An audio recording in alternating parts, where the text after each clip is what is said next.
na-explain ko na sa inyo, Sir Ralph, yung plan mo. Siyempre, as your life planner, alam ko kung ano yung pinaka-best fit para sa'yo. Kasi magaling ako eh.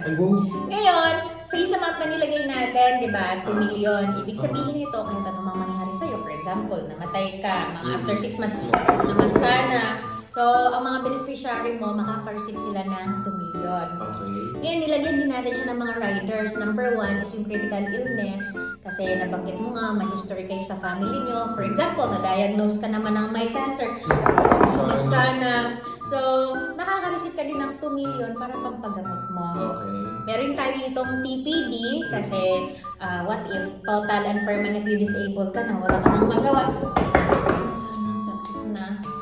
Makaka-receive ka din ng 2 million, magagamit mo yon. Ito pa, nilagyan natin ng waiver of premium. Ibig sabihin nito, kapag total and permanently disabled ka na, mawi-waive na yung mga premiums mo. So, active pa din yung insurance natin, pero wala ka nang binabayaran. So, yun yung kagandahan ng waiver of premium. So, what if naman, na-aksidente ka, naputulan ka ng mga kung ano-ano sa katawan mo, huwag naman sana, makaka-receive ka din ng certain percentage naman. So, depende sa kung ano yung naputol sa katawan mo. Okay. Paano ma'am kapag na-aksidente naman ako, tapos namatay ako o nabansana?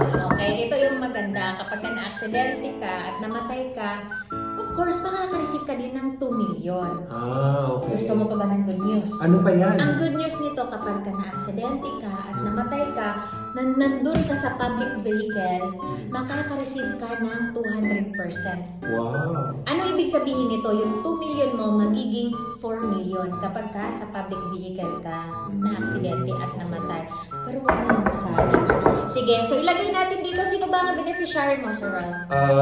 Ikaw sana eh. Sige, papapatay na kita.